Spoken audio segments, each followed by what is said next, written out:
Hallelujah. Amen. Hallelujah. Amen. Hallelujah. Amen. Hallelujah. Amen. Hallelujah. Amen. Abana b'Imana tugomba kuvugana imbaraga. Les enfants de Dieu, nous Kuko dufise devons parler ubushobozi. avec la force. Parce que nous Hallelujah. avons la puissance. Yesu ashimwe cyane. Gloire à Dieu. Reka dusabe twinjire naho umwanya watujanye On ariko va y aller vite. ndizera neza ko umwanya turaza kuwukoresha neza. Yeremiya igice cya mbere Jérémie, premier chapitre, umurongo w'icenda verset 9, n'umurongo w'icumi. versets 9 et 10. Ni ijambo nkunda cyane. Ce sont des paroles que j'aime beaucoup.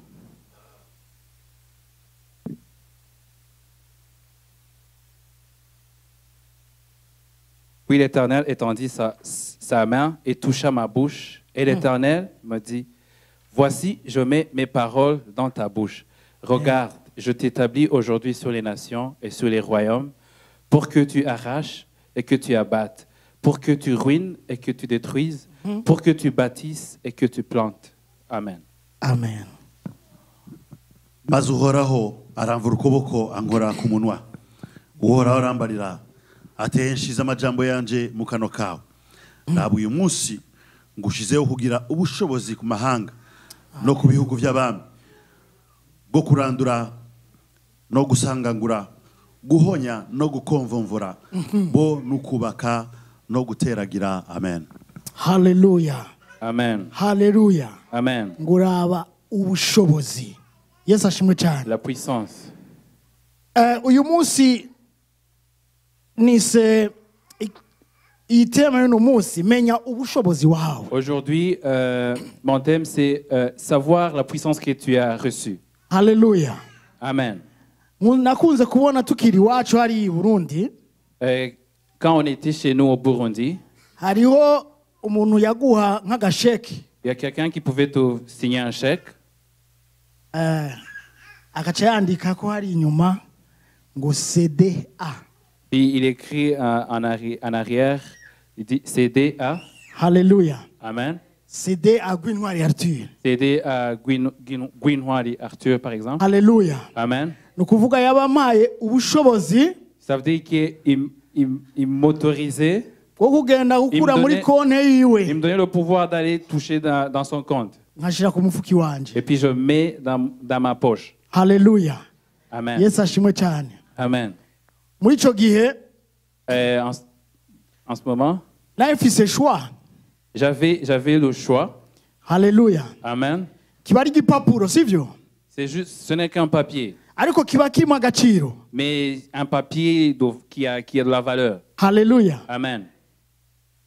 Kuko nimba yanditse ko CDA, Puisque si il a écrit CDA, ico gipapuro ndashobora no kukizingazinga nka gito. je peux même jeter ce papier. Hallelujah. Amen. Muri uwo mwanya ntaco kiba En kikimariye. ce moment, ça ne vaut rien. Nta n'agaciro kiba kigifise. Ça ne vaut rien. Hallelujah. Amen. Kubera nta considere ka kantu ka CDA. Puisque je n'ai pas considéré le petit mot CDA. Hallelujah. Amen. Yesu ashimwe cyane. Gloire à Dieu. Nshobora kucandika ko ivyo nshaka nkacapa. Je peux y écrire tout ce que je veux, je dessine. Hallelujah. Nimba nshaka gucapa nkacapako. Si je peux dessiner dessus, je dessine dessus. Mugabo akamaro kacu. Mais son utilité, nukugira ngo nshobore c'est pour que je puisse gukuramo bimwe by'agaciro. de prendre des choses de valeur qui sont sur... qui viennent avec ce papier, cette signature. Bimwe vyiwe Les choses qui lui appartiennent, yampaye jewe. qu'il m'a donné. Muri ico gihe biba bibaye ivy'iwanje. En ce moment, ça m'appartient. Hallelujah. Amen. Yesu ashimwe cyane. Gloire à Dieu. Yesu ashimwe cyane. Gloire à Dieu. Hallelujah. Amen. Rero iri jambo Cette parole, navuze ni ubushobozi. j'ai dit la puissance. Twahawe ubushobozi On a reçu la puissance bwo gukomvomvora. de détruire. Twahawe ubushobozi On a reçu la puissance bwo kubaka. de bâtir. Twahawe ubushobozi On a reçu la puissance bwo guteragira. de planter. Hallelujah. Amen. yesu ashimwe cyane. Gloire à Dieu. Haleluya. Amen. Iyo rero ibyo bintu utabizi, Quand tu ignores ces choses, haleluya, Amen. iyo utabimenye Quand neza, tu ignores ces choses, numenya ingene witwara mu buzima bwa tu misi ne sais yose, pas comment te comporter dans la vie de tous les jours. numenya ubushobozi Imana Tu yaguhaye. ne connais pas la puissance que Dieu t'a donnée. Uyu munsi abana b'Imana, Aujourd'hui, les enfants de Dieu, ikibazo dufise le problème qu'on a, nuko tudafise tutamenya neza ubushobozi c'est qu'on twahawe. ignore la puissance qui nous a été donnée. Ariko uyu munsi Mais aujourd'hui, ndashaka tuganire j'aimerais qu'on échange ku bintu bigira bituma ushobora kugira ubushobozi mu buzima, qu'on parle sur les choses qui peuvent faire à ce que tu kugira ijambo, avoir la parole subiramo, ijambo rigira ubushobozi ku bugingo bwawe. et la parole qui a de la puissance dans ta vie. Haleluya. Amen. Yeremiya Imana yamuhaye ijambo, Jérémie, Dieu lui a donné ses paroles, ariko iryo jambo ryari mais ubushobozi. cette parole était une puissance. Haleluya. Amen. Ariko Imana inamubwira ngo raba. Mais Dieu lui a dit, regarde. Yesu ashimwe cyane. Gloire à Dieu. Haleluya. Amen. Mu yandi majambo humuka amaso. Un autre Dieu retrouve la vue. Yesu ashimwe cyane. Amen. Haleluya. Amen.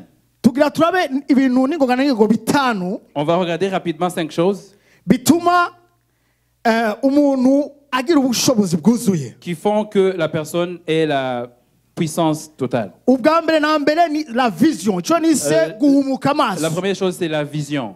Haleluya. Amen. Bas dusomera abanyefeso 5:8. La première chose, on va lire dans Ephésiens 5, 8.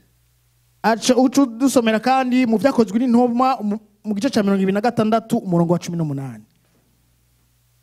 Ephésiens 5:8. Aravuga ngo kuko kera mwari umwiza none mukaba muri umuco mu mwami wacu mugende nk'abana b'umuco. Amen. Haleluya. Autrefois, vous étiez ténèbres et maintenant, vous êtes lumière dans le Seigneur. Marchez comme des enfants de lumière. Amen.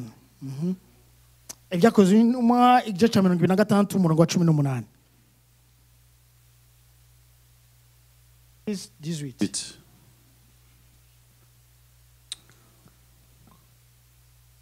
Kubahumura amaso kugira ngo bahindukire bave mu mwiza baje mu muco, bave no mu bubasha bwa Satani baje ku Mana, bateko baharirwe ibyaha byabo, baraganwe n'abejejwe n'ukunyizera. Amen. Amen. Afin que tu leur ouvres les yeux pour qu'ils passent des ténèbres à la lumière Qui et passe des ténèbres à la lumière. de la puissance de Satan à Dieu et de la puissance de Satan à Dieu pour qu'ils reçoivent par la foi en moi le pardon des péchés et l'héritage avec les sanctifiés. Amen. Amen. 26, 18. Umviriza. Ikintu cya mbere Imana ishaka, La première chose que Dieu désire, iyo umaze guhumuka amaso, c'est une fois retrouvé la vue, umenya identite yiwawe. tu reconnais ton identité. Mu mwanya utazi identite yiwawe, Du moment où tu ignores ton identité, uba uri impumyi. tu es comme aveugle. Kandi iyo uhumutse amaso, Et une fois retrouvé la vue, umenya n'ikibanza ubamwo. tu reconnais même, tu sais même la place où tu dois être. Umenya naho uhagarara. Tu sais même où tu dois te tenir debout. Hallelujah. Amen. Jakube umuntu ufise amadoktora, Peu importe que tu sois quelqu'un avec des doctorats, ube waragiye kuri za polo hariya, ou même si tu es monté sur Apollo, uba ukora muri NASA kubera si tu travailles waminuje sur ibintu NASA à by'ikirere. cause de ton intelligence, Haleluya. Amen. Ariko utazi identite yiwawe muri Mais Kristo, si tu ne connais pas ton identité en Christ, uguma uri impumyi. tu es aveugle. Haleluya. Amen. Yesu ashimwe cyane. Gloire à Dieu. Yesu ashimwe cyane. Gloire à Dieu. Uko bimeze kose, Peu importe. nimba wize amashuri Si menshi, tu as fait beaucoup d'études, haleluya, Amen. cyangwa ukawibaza yuko ubwenge Imana ou bien yaguhaye tu penses que l'intelligence que Dieu t'a ariko donnée, butuma uri icuru uyu que munsi, tu es ce que tu es aujourd'hui à cause de l'intelligence que tu as, mwene data uri impumyi. bien-aimé, tu es aveugle. Haleluya. Amen. Yesu ashimwe cyane. Gloire à Dieu. Yesu ashimwe cyane. Gloire à Dieu. Haleluya. Amen. Dusome muri Juge mbacamazi igice cya 13 On va aller umurongo wa dans, gatanu dans Juge 13. kugira tubitahure neza. Juge 13 verset 5.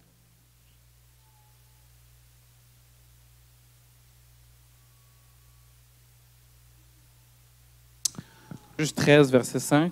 kuko heraba ugiye gusama inda aha vyara umwana w'umuhungu haleluya kandi ntihaze hagire urupfuhe rumugera ku mutwe Hallelujah. kuko uwo mwana azoba umunaziri yes ku mana uhereye akiva mu nda kandi niwe azotangura kurokora abisirayeli abakure mu maboko y'abafilisitiya amen. amen Car tu vas devenir enceinte et tu enfanteras un fils. Le rasoir ne passera point sur sa tête, parce que cet enfant sera consacré à Dieu dès le ventre de sa mère, et ce sera lui qui commencera à délivrer Israël de la main des Philistins. Amen. haleluya Amen. iyo umaze guhumuka amaso Une fois retrouvé la vue, imana ikwereka icuri Dieu te montre qui tu es. ikakwereka na mission Il te montre ta yaguhaye mission qui t'a donné. haleluya Amen. kuko iyo utazi icuri Puisque quand tu ignores ton identité, ntumenye n'umuhamagaro wawe et quand tu ignores ton appel, wigenza uko tu te ushaka comportes comme tu veux. kandi wigenjeje uko Et ushaka quand tu te comportes comme hari tu veux, ibibazo il y a des problèmes uhura navyo que tu rencontres. yesu ashimwe cyane Amen. yesu ashimwe Gloire cyane à Dieu. nicyo gituma ari ngombwa niko rufunguruzo C'est pour ça rwo que c'est la kumenya clé ubushobozi De connaître la puissance imana yashize mu mwana que w'umuntu Dieu a mis au-dedans de toi. haleluya Amen. yesu ashimwe cyane Amen. yesu ashimwe cyane Gloire à Dieu. ni ngombwa rero bibiliya iriko iratubwira umuntu witwa samusoni La Bible nous parle d'une personne qui s'appelle nommée Samson. samusoni yari umugabo imana yari yatumye kugira ngo arwanire ubwoko bw'abanyisirayeli C'était un homme qui avait été choisi par Dieu pour qu'il délivre les Israélites de la main des Philistins. kuko icyo gihe Puisque à ce moment-là, bagwanywa n'abantu bitwa abafilisitiya ils étaient combattus par les Philistins. ariko imana imaze kurema samusoni Mais Dieu, en créant Samson, ibwira nyina uko akwiye kwitwara il a donné des instructions à sa mère. abakristu turafise uko tugomba Les twitwara chrétiens, nous avons la manière dont nous devons nous comporter. hari ibyo imana itubwira ishaka yuko dukora n'ibindi yifuza yuko bitatubako Il y a les choses que Dieu veut que nous fassions et que d'autres choses que Dieu nous éloigne pour qu'il nous... tugomba kwitandukanya n'ibintu bimwe bimwe byo mu isi Nous devons nous détacher de certaines choses du monde. yesu ashimwe cyane Amen. tugomba kwitandukanya n'abandi Nous devons nous détacher haleluya n'abandi des autres. haleluya Amen. tugomba kwitandukanya n'abandi batazi imana Nous devons nous détacher des autres qui ne connaissent pas Dieu. yesu ashimwe cyane Amen.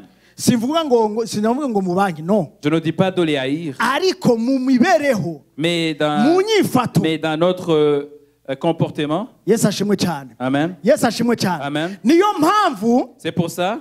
hariho iby'imana yashizeho C'est pour ça qu'il y a des choses que Dieu a mis. hari urutonde imana yashizemo Dieu a établi des choses. tugomba kugenderako nk'abana b'imana Et il nous a donné des règles que, en tant qu'enfants de Dieu, nous devons nous observer. yesu ashimwe cyane Amen. kuko iyo tuzirenzeho Parce que si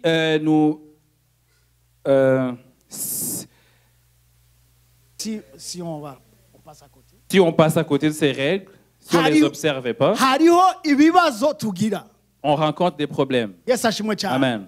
yesu ashimwe cyane Amen. cyangwa iyo twivanze n'ibyo mu isi Parce que si nous mélangeons avec les choses du monde, hariho ibibazo bitubako il y a des conséquences qui viennent avec. samusoni Samson, yagize ikibazo gikomeye il y a eu un grand problème. icyo gihe ubwoko bw'abanyisirayeli Ce temps-là, les gens d'Israël ntibwagomba kwivanga n'ayandi ne mahanga devraient pas se mélanger avec d'autres nations. haleluya Amen. ariko samusoni abirengako Mais Samson n'a pas observé cette loi. ajya kurondera umugore mu bafilisitiya Puis il est allé chercher une femme chez les Philistins. ababyeyi biwe baragomba kubyanka Ses parents ont voulu résister, ariko arabagobera mais lui, il a continué.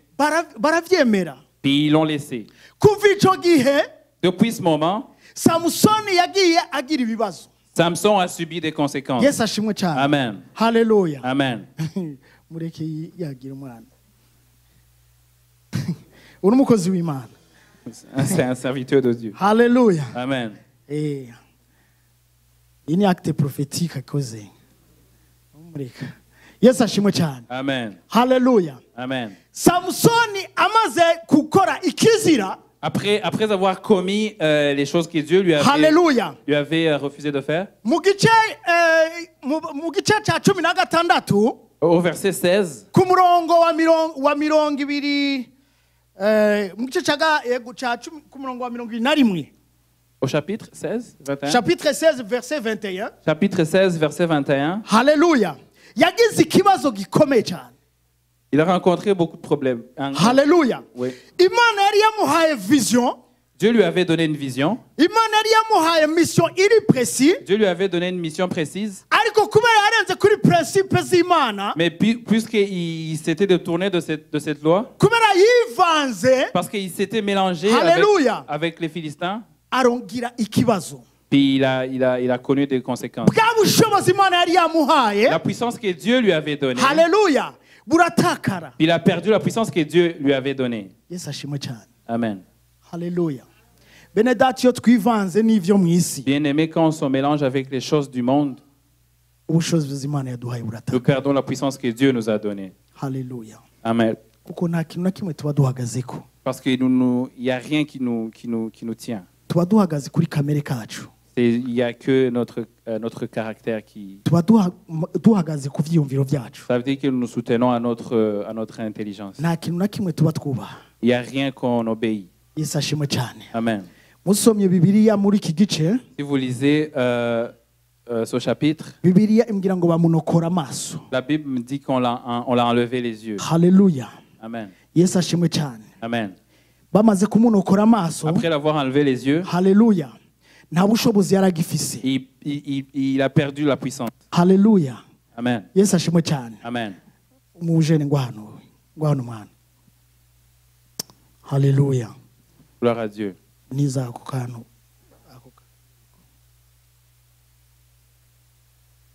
haleluya toyi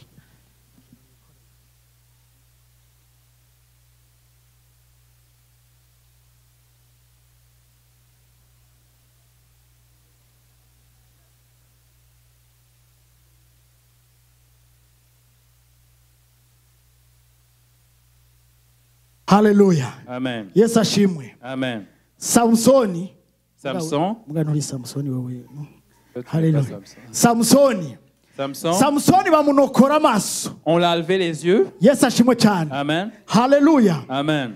yesu ashimwe cyane Amen. nta kintu na kimwe yaragishoboye Il ne pouvait rien faire. yesu ashimwe cyane Amen. ni ukuvuga nta kintu na kimwe nta bushobozi na bumwe yari Ça afise veut dire il n'avait point de puissance. bibiliya irambwira ngo La Bible me ngo dit, baca baramujana puis on l'amena, ngo bamujana mu ibohero on l'a amené dans la prison. ngo bamugira umusyi On l'a fait. umusyi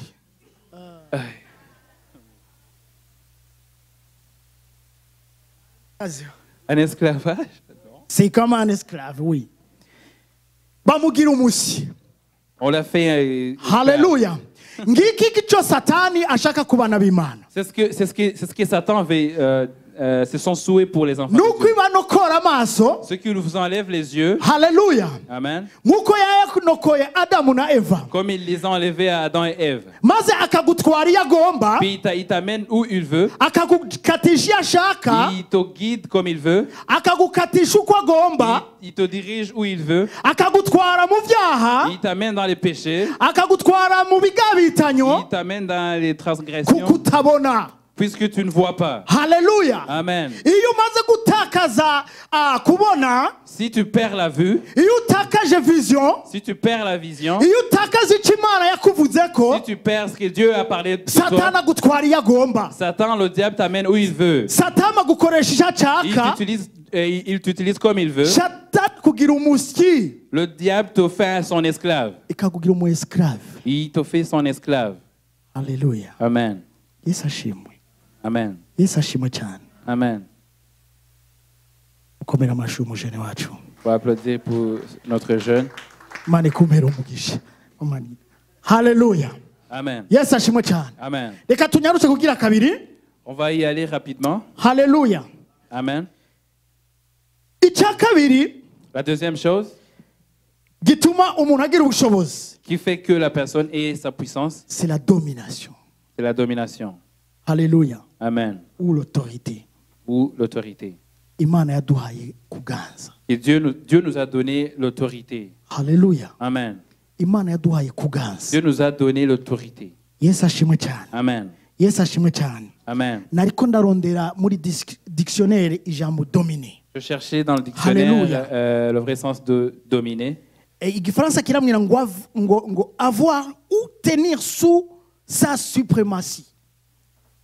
Sous sa domination. Alléluia. Amen. Ahandi naho ngo ni être plus fort que. Alléluia. Sinzi ko mubitahura. Je ne sais pas si vous le comprenez. Imana yaduhaye kuganza. Reka dusome Dieu nous a donné, mu itanguriro igice cya mbere umurongo wa 26. On va aller dans Genèse 1, verset. Genèse 1 verset 26. 1, verset 26.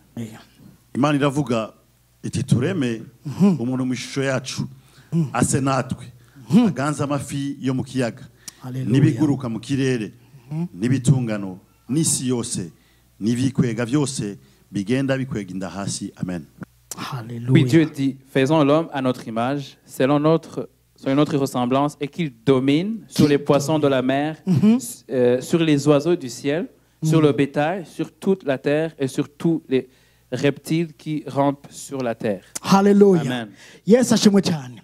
Imana yaduhaye kuganza. Dieu nous a donné la domination. Ikintu Imana cyambere yahaye umwana w'umuntu ikimurema. La première des choses que Dieu a donné à une personne Haleluya. après l'avoir créée, Imaze kumurema mu ishusho après ryayo. l'avoir créé à son image. Mu yandi majambo twasa En n'Imana. d'autres mots, nous avions l'image de Dieu. Twahawe kuganza nk'Imana. Nous avons eu la Haleluya. domination comme Dieu. Ariko uko kuganza Mais cette domination, si ukuganza ku bandi bantu. ce n'est pas de dominer sur d'autres personnes. Ariko ni ukuganza ku by'isi. C'est dominer sur les choses de ce monde. Haleluya. Amen. Ni ukuganza ku by'isi. C'est dominer sur les choses de ce monde. Yesu ashimwe cyane. Gloire à Dieu. Muri Luka igice cya 4 Dans Luc, verset 4, Bibiri itwereka ingene chapitre 4, Satani la Bible nous montre comment Satan, ingene yagerageje umwana w'Imana. comment il avait tenté le Fils de Dieu. Haleluya. Amen. Iramubwira ngo Il lui a dit, ngo hindura ngo aya mabuye uyahindura umutsima. change ces pierres qu'elles deviennent en pain. Ariko umwana w'Imana aramwishura ngo Mais le Fils de Dieu lui répondit, ngo umuntu natungwa n'umutsima gusa l'homme ne vivra pas du pain seulement, ngo ariko ugatungwa n'ijambo ryose riva mu mais kanwa k'Imana. de la parole qui sort de la bouche de Dieu. Haleluya. Amen. Ngiyi ndya y'abana b'Imana. Voici le pain des enfants de Dieu. Iyo niyo ndya y'abakristo. C'est ça la nourriture des chrétiens. Iyo niyo ndya y'abaremwe n'Imana kuko kandi bakayuba bakayumva. C'est ça la nourriture des enfants qui ont été créés et qui obéissent Dieu. Yesu ashimwe cyane. Amen. Haleluya. Amen. Ngubwo rero ububasha kugira ngo Voici la puissance pour dushobore guhagarara muri que mission nous Imana puissions nous yaduhaye. tenir bien dans la mission que Dieu nous a donnée. Yesu ashimwe cyane. Gloire à Dieu. Satani nta na rimwe Le diable, amenya ibiri spirituel, ntanamenya ibintu byo mu mwemu. il ne connaît pas les choses spirituelles. Nicyo gituma no kugerageza umwana w'Imana C'est ainsi que même quand il tentait le Fils de Dieu, yamugerageza mu bintu il by'isi, tentait avec les choses du monde. ikamwereka abami Il lui montrait les royaumes n'ibihugu, et les nations. ikamwereka ibintu biri Il lui palpable, montrait des choses palpables, ibyo kurya. de la nourriture, Haleluya. du pain. Yesu ashimwe cyane. Amen. Satani nta kindi akora mu bana b'Imana Et le diable, il n'utilise que des choses palpables atari ukutwereka ibintu bigaragara byiza, imodoka en nous nziza, montrant des choses et des belles choses que nous voyons ici dans le monde, des belles voitures, kuba bakomeye, être des supérieurs, kuba abantu bahambaye. être des gens supérieurs aux autres. Haleluya. Amen. Kwambara ibintu byiza. Porter des bons habits, Yesu ashimwe cyane, si bibi. c'est pas mauvais. Haleluya. Amen. Si bibi. C'est pas mauvais. Ariko ifo kumenya Mais impamvu wambaye. il faut savoir la raison pour laquelle tu portes ces habits. Haleluya. Amen. Ejo nagiye ahantu. Hier, j'étais Nari ahantu quelque part. ama Et puis, wari urubanza rwiza C'était vraiment une belle fête. ariko pasiteri reka ndabigarukeko uyu munsi. Je vais y revenir aujourd'hui. Haleluya. Amen. Yesu ashimwe cyane. Gloire à Dieu. Tujye twambara nk'abana b'Imana. Habillons-nous comme des enfants de Dieu. Haleluya. Amen. Haleluya. Amen. Haleluya. Amen. Nukuri sinzi impamvu mugabo tube twambara nk'abana. Aho hantu twari turi Là où on était hier, hari umuntu yarahari il y avait quelqu'un qui était là, une personne qui était là. yabaye un sujet Ça a été un sujet ikiganiro cy'abantu bari ngaho. de la conversation de tout le monde qui était là. Haleluya. Amen. Byukuri byari bitera soni. C'était vraiment impudique. Kandi iyo aho hantu rwari urubanza heureusement ou malheureusement ntabyo nzi rwari urubanza rw'abana b'Imana. C'était vraiment la fête des chrétiens, des enfants de Dieu. Haleluya. Amen. Ariko ngenda babwiye ko nabaye gêné. Et j'étais gêné personnellement. Gêné ndumva mbabaye ngenda Ça m'a vraiment attristé. ngenda muri dimension yo kwintercede. J'ai commencé à prier. Ngenda muri dimension yo gusenga. J'ai commencé à prier. Haleluya. Amen. Kubera tellement yo kugura urubanza rwari rwiza mugabo hari umuntu umwe Tellement que la fête, il y avait bien, mais il y avait juste une personne qui a contaminé l'atmosphère qui était là. Haleluya. Amen. Ndabinginze bana b'Imana mu mbabazi z'Imana. S'il vous plaît, dans l'amour de Dieu. Nukuri nta jugement mfise kuri Je ivyo. ne juge personne sur ça, Haleluya. Ariko ibyo dukora byose mais tout ce que nous faisons, bibe ibintu bihesha que icubahiro ce soit Imana des yacu. choses qui honorent Dieu. Haleluya. Amen. Haleluya. Amen. Mu byo dukora byose Dans tout ce que nous faisons, bibe ibintu bihesha Imana que ce soit icubahiro. des choses qui honorent Dieu. Yesu ashimwe cyane. Amen. Yesu ashimwe cyane. Amen. Uri mu ngorane. Si tu es dans les problèmes, Nukuri saba ubufasha. Saba bagusengere. demande qu'on prie pour toi. Haleluya. Amen. Kugira ngo ntutukishe izina ry'Imana. Pour que le nom de Dieu ne soit pas Haleluya. mal vu à cause de toi. Haleluya. Amen. Nukuri bene data Bien-aimé, Imana yaduhaye ubwenge Dieu nous a donné l'intelligence. iduha na mpwemu yera. Il nous a donné l'Esprit Saint. Haleluya. Amen. Rero nukuri tube twitwara nk'abana b'Imana. Comportons-nous comme des Haleluya. enfants de Dieu. Rero nariko ndavuga nti ikintu cyose satani azokugeregesha Toute chose avec laquelle le diable te tentera, ibintu byo guseduza gusa. ce sont des choses de séduction. Nakafise mu modoka nziza Telle personne a une belle voiture, nk'imwe yiwanje comme la mienne. nanje nshaka imodoka nziza. Moi aussi, je veux avoir une belle voiture. Haleluya. Ntuzi Amen. nyine nayironse Tu ne sais pas comment je l'ai eu. ucuja mu kwiyumvira ingano uzokwiba kugira uronke iyo Tu modoka. vas aller chercher comment tu vas voler pour avoir. Tu vas utiliser tous les moyens, tous cyangwa les ingano moyens possibles. uzotrisha amahempo uyarye. Ça va t'amener dans des choses. Tu vas utiliser tous les moyens possibles pour y arriver. n'ibyaha. Haleluya. Ce sont des péchés. Haleluya. Amen. Nimba hari abana b'Imana tugeze muri periode ya impo sivyo? Nous sommes dans la Tugeze muri période d'impôt. periode y'amahempo. Nous sommes dans la période Sivyo? de la Sivyo? déclaration des impôts. Mureke ama shortcuts kugira bace baguha menshi roture sivyo? Ne trichez pas pour que vous gagniez beaucoup. Haleluya. Muzoba muri ko muriba. Vous seriez en train de voler, de tricher. Haleluya. Muzoba muri ko muriba. Vous seriez en train de tricher. Muzoba muri ko muca kubiri n'ijambo Vous ry'Imana. seriez en train de vous passer. Haleluya. Muzoba muri takaje ubushobozi ndiko Vous seriez en ndababwira train hano. de perdre la puissance dont je suis en train de vous parler Haleluya. ici. Soyez intègre. Soyez intègres. Yesu ashimwe cyane. Gloire à Dieu. Yesu ashimwe cyane. Gloire à Imana Dieu. ihabwe icubahiro. Amen. Ndazi ko mwe mutabikora. Je sais que vous ne le faites pas. Babandi b'abagenzi banyu muze mubabwira ariko C'est nabo. juste vos amis, il faut juste leur dire Haleluya. comment faire. Haleluya. Amen. Reka ndaguhe ikindi cya gatatu.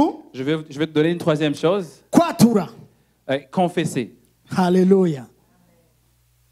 Ajiyaho agacerere.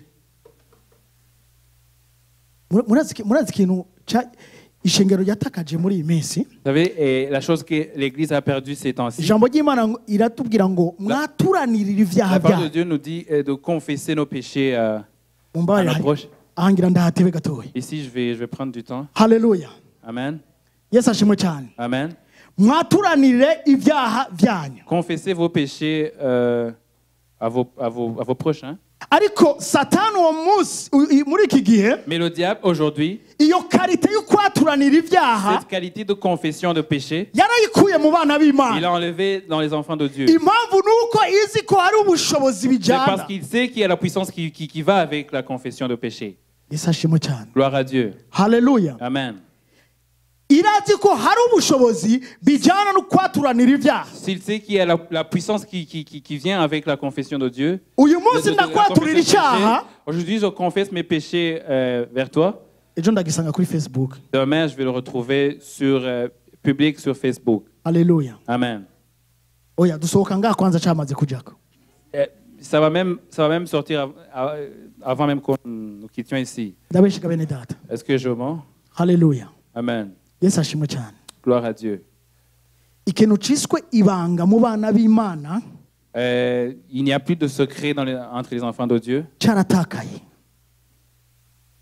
Yesu ashimwe cyane. Amen. Aho niho satani ashaka kutuzingazingira C'est là où le diable, kugira ngo bwa bushobozi buhari pour mu kwaturanira que la puissance de la confession, butakare. qu'on la perde. Yesu ashimwe cyane. Gloire à Dieu. Haleluya. Amen. Haleluya. Amen.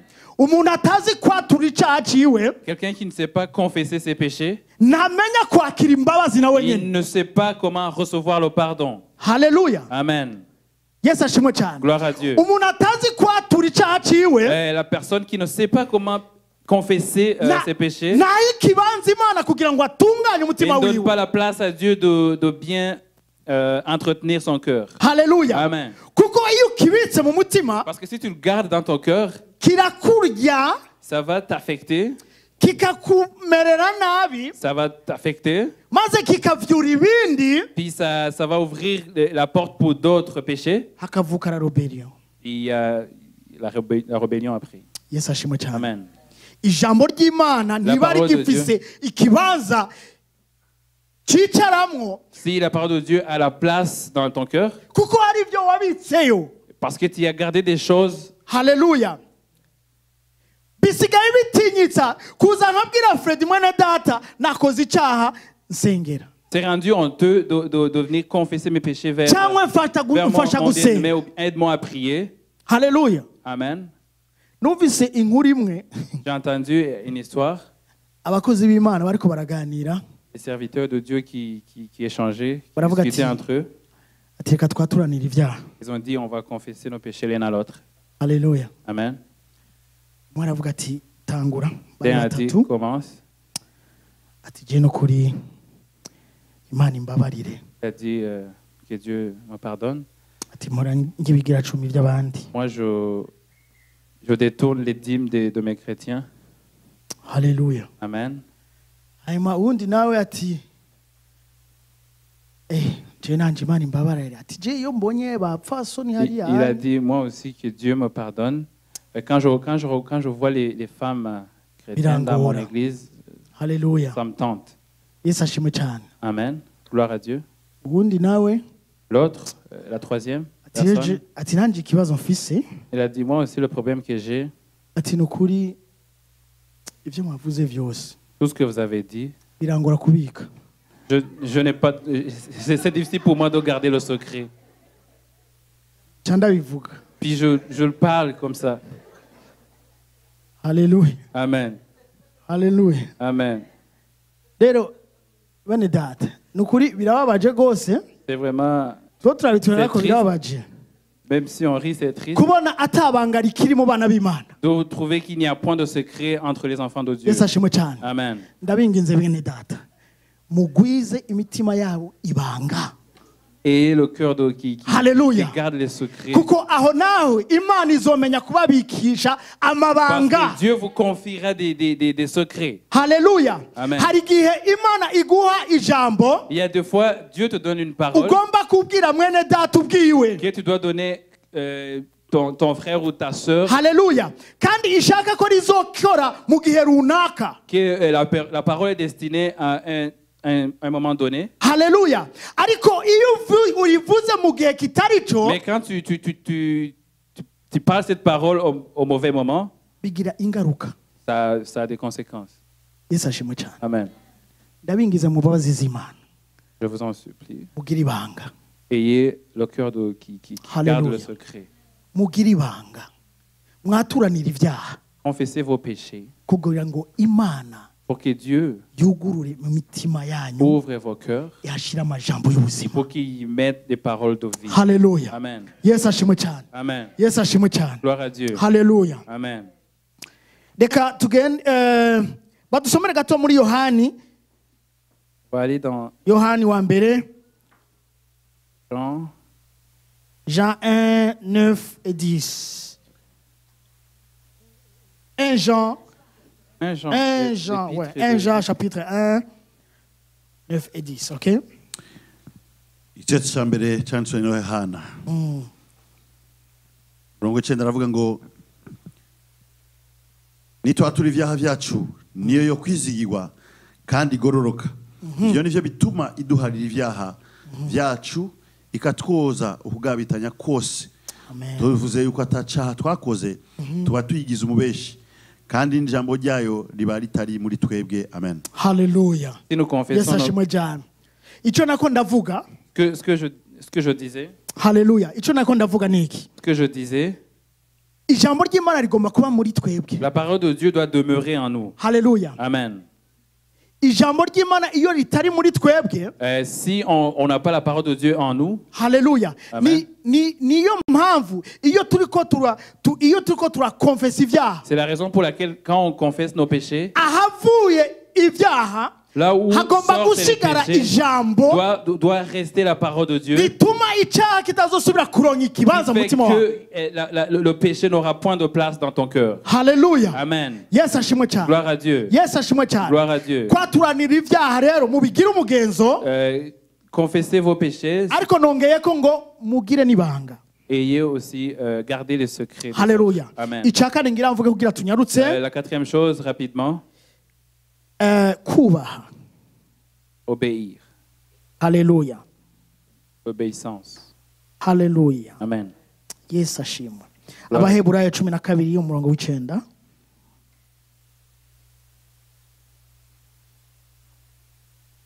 Haleluya.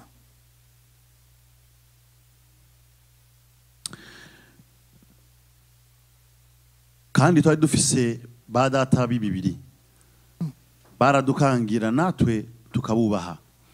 None ntituzorushiriza cyane kugorokera se w'impwemu tugahoraho. D'ailleurs, puisque nos pères, selon la chair, nous ont châtiés et que nous les avons respectés, ne devons-nous pas, à bien plus forte raison, nous soumettre au Père des esprits pour avoir la vie? Haleluya. Yesu ashimwe cyane. Gloire à Dieu. Yesu ashimwe cyane. Gloire à Dieu. Ibi bihugu tubamwo Ces pays où ni bihugu bigoye kandi vraiment des pays où c'est difficile kurera abana cyane cyane. d'éduquer ou d'élever les enfants. Yesu ashimwe cyane. Gloire à Dieu. Ariko tugomba gusaba sagesse Imana Mais nous devons demander la sagesse iduha kugira ngo turere abana bacu. pour que nous puissions Alléluia. éduquer nos enfants. Je nakuze aho abashitsi bari muri wacu. Moi, j'ai grandi chez nous, là où il y a des invités. Ntiwashobora kwitwara uko ushaka. Tu ne pouvais pas te D'abord, comporter ni comme tu wahicara. veux. Tu ne pouvais même pas te mettre là où les invités... Kugira ntuje kumvira ibyo abantu bakuze bariko baravuga. Pour que tu ne puisses pas écouter ce que Haleluya. Qu'est-ce qu'ils parlent entre eux, les invités. Hari igihe bariko baravuga ivyabo bikurengeye Il y wewe. a des fois, ils parlaient des choses qui ne te regardent pas. Yesu ashimwe cyane. Amen. Ariko ngahanye Mais ici, uramubwira uwo mubwira ntubishobora. tu ne peux même pas oser. Acaza akaba ngo muriko muvuga iki? Et il vient te demander, qu'est-ce que vous parlez? Qu'est-ce que vous dites? we birakura ibyo turavuga. Donc ikintu cyo kubaha L'obéissance, la qualité Cette qualité d'obéissance, yo kubaha ijambo ry'Imana mu bana b'Imana d'obéir la parole de Dieu entre les enfants de Dieu, kubera ibihe vyatunyoye à cause nimba ariko que novuga cyangwa nimba À no cause que kwita des mauvais amajambere ntavyo nzi ariko rakarita uko kubaha ijambo ry'Imana. la qualité de cette dimension d'obéir la parole de Dieu, Haleluya. Yaratakaye mu bana b'Imana mu buryo budasanzwe. on l'a perdu dans les enfants de Dieu. Aho umuntu atagitinya n'icyaha. Là où la personne n'a point peur du péché. Aho bigisha n'ibintu by'ubuntu. Là où on enseigne même la grâce. Bati naho kwica cyangwa ukagira Même si ibiharadabu. tu fais ce que tu veux, Imana iraguharira. Dieu t'a déjà pardonné. Gacutsa ng'abantu bibereye mu byaho ko nyene. Puis les gens vivent dans le péché comme ça. Haleluya. Amen. Ariko bakibagira ko Imana yihariye ikubwira ati genda ntuzusubire. Mais on oublie de dire que quand Dieu te pardonne, te dit va et ne pêche point. Haleluya. Amen. Yesu ashimwe cyane. Amen. Kubaha ijambo muri iki gihe Se soumettre à la parole de Dieu, ni nko kurondera mu kirundi bavuga gute umuzi w'ibuye. comme chercher la racine d'une pierre. Haleluya.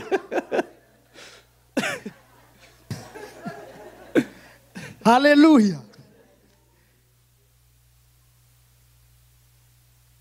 Bene data, Bien-aimé, ijambo ry'Imana la parole de Dieu, ni ukuryubaha, ni ukubaha Imana, tukagwiza umutima wo kugira igitinyiro cy'Imana. on doit avoir cette crainte de Dieu. Alléluia. Envers sa parole. Yesu ashimwe cyane. Gloire à Dieu.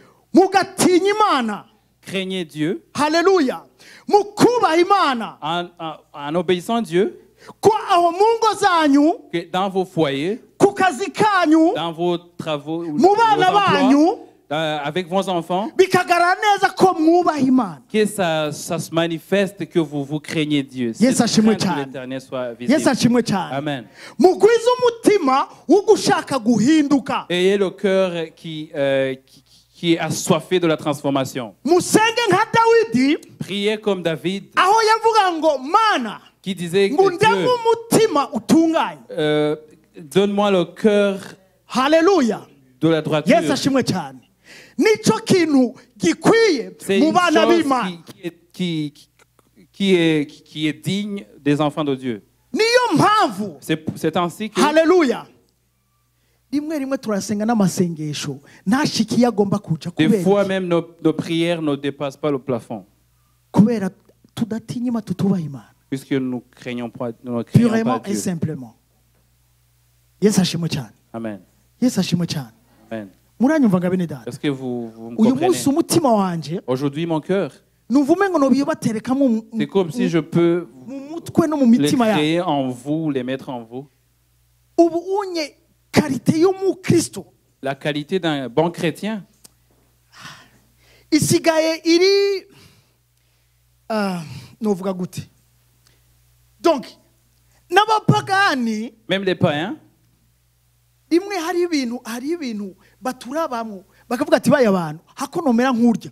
des fois ils nous regardent et disent ça vaut même pas la peine d'être comme Alléluia. chrétien. Muricara bariko baravuga ubusutwa Quand ils parlent des...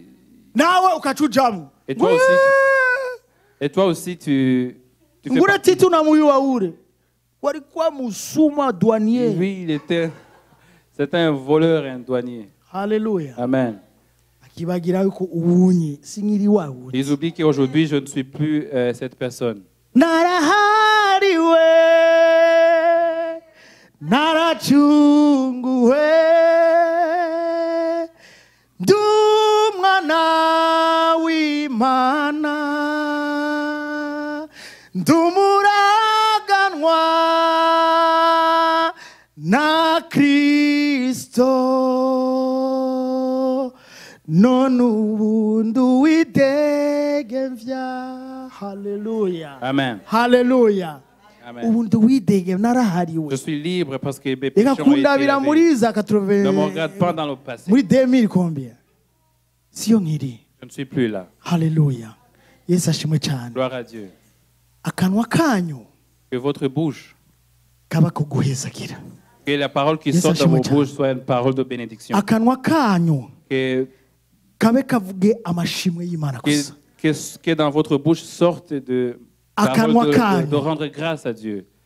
kabe kuguhimbaza Que imana votre bouche soit une Hallelujah. bouche où sortent les louanges. yesu ashimwe cyane Amen. yesu ashimwe Amen. ibindi byose ni uruhendo rwa satani haleluya Le reste, c'est le mensonge du diable. reka ngende ku cyanyuma On va aller à kumvira la dernière. l'obéissance L'obéissance, on vient de parler de l'obéissance. haleluya Amen. kumvira l'obéissance la cinquième L'obéissance, l'obéissance la quatrième, c'était la soumission. exactement kumvira L'obéissance. uya abantu bakera ari uturimbo baririmba ukumva kagushitse mu mutima Il y a des vieilles chansons qui touchent au plus profond de ton cœur.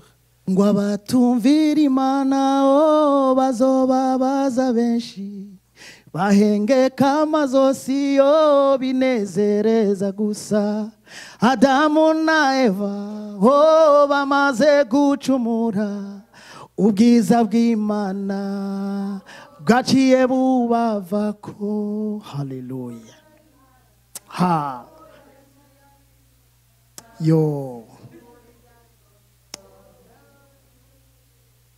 baciye bataha Ils sont sortis de la présence de baciye Dieu. bagenda Ils sont kubera iki kubera kutumvira imana parce qu'ils n'ont pas obéi à Dieu. yesu ashimwe cyane Amen. yesu ashimwe cyane Gloire à Dieu. kubera kutumvira imana Juste parce qu'ils n'ont pas obéi à Dieu. haleluya Amen. iyo utumviye imana nta n'obéis pas kurahiye nta bwiza bw'imana buza kuri Tu ne we verras pas la présence de Dieu. iyo utumviye Tu ne verras imana pas la gloire de Dieu. reka dusome abikorenu kabiri On va lire dans 2 kugira turangize Corinthiens, puis on va finir avec ça. igice cya 10 umurongo wa 5 Isanta.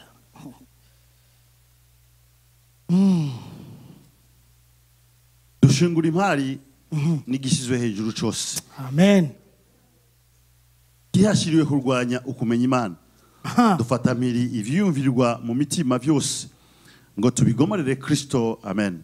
Nous amen renversons les raisonnements en toute hauteur qui s'élèvent contre la connaissance de Dieu nous renversons les raisonnements ivyiyumviro mufise et nous amenons toute pensée captive à l'obéissance de Christ. ivyiyumviro byose mufise Vos pensées, tous vos pensées. sinzi imigambi Je ne mufise sais pas les projets que tu as. sinzi ivyiyumviro biri mu mutwi Je ne sais wawe pas les projets qui tournent dans ta tête. ariko nimba ari ivyiyumviro bidahesha imana Mais icubahiro si ce sont des projets qui n'honorent pas Dieu, ariko nimba ari ivyiyumviro mais si c'est des projets bija kure y'ijambo ry'imana qui sont pas conformes à la parole de Dieu, akaba ari ivyiyumviro bikujana mu et que kaboregwe ce soit des projets qui t'amènent vers l'ivrognerie, akaba ari ivyiyumviro bikujana mu que ce bubeshi soit des projets ou des plans qui t'amènent dans le mensonge, akaba ari ivyiyumviro bikujana kugirirana ishari que ce bagenzi soit des bawe projets qui t'amènent de cœur haineux, ivyo vyose ubahagarike mu izina rya yesu que kristo tu arrêtes tout ça au nom de Jésus. haleluya Amen. kuko ico vyo vyiyumviro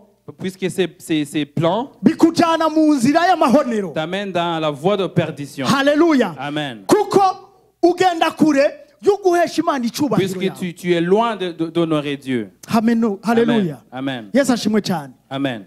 ivyiyumviro ni ikintu ca mbere gikomeye Des pensées, c'est des choses kuko importantes. iyo maze kwiyumvira Parce qu'une fois, quand je réfléchis ou j'ai des pensées en moi, uvyiyumvira mu mutima ça commence dans le cœur cyangwa muri ame ou dans ton âme, ariko biza kuba exekite n'umubiri wawe mais ça va être exécuté par ton cœur, haleluya par ton corps. yesu ashimwe cyane Amen. yesu ashimwe cyane Amen. yesu ashimwe cyane Amen. haleluya Amen. haleluya Amen. twebwe kera Nous, autrefois, hageze nka vendredi rendu vendredi, yesu ashimwe cyane Amen, tukiri muri egiputa quand on était à l'Égypte, haleluya Amen, icyiyumviro cya mbere la première chose qui venait dans la tête, cyari guca ahantu bita kwa kunta c'était passer chez Kunta. haleluya Amen. nkahitana akantu gahiye Je étonne quelque chose de vraiment mûr. nkaca mpamagara inshuti Puis n'abagenzi j'appelle des amis. tukagenda tukaboregwa Puis on commence la fête. haleluya On se saoule. iby'akaborego rero bijyana n'ibindi Puis vous, après l'ivresse, il y a d'autres choses qui Yes, viennent avec. Hashimoto. Amen. yesu ashimwe cyane Amen. ibyiyumviro byanyu Vos pensées. bibe ari ibyiyumviro biri arinye n'ijambo Que ry'imana ce soit des pensées qui sont conformes à la Alléluia. parole de Dieu. ndakubwira nawe urambona uri kuranyumviriza Je m'adresse à toi aussi qui me regarde. ibyiyumviro byanyu Et vos pensées, bibe ari ibyiyumviro Que soit biri des- arinye n'ijambo que ce soit des ry'imana pensées qui sont conformes à la parole de Dieu. haleluya Amen. ibindi byose ni uruhendo wa satani D'autres choses, ce n'est que des mensonges du yesu diable. ashimwe cyane Amen. yesu ashimwe cyane Gloire à Dieu. haleluya Amen. reka turangize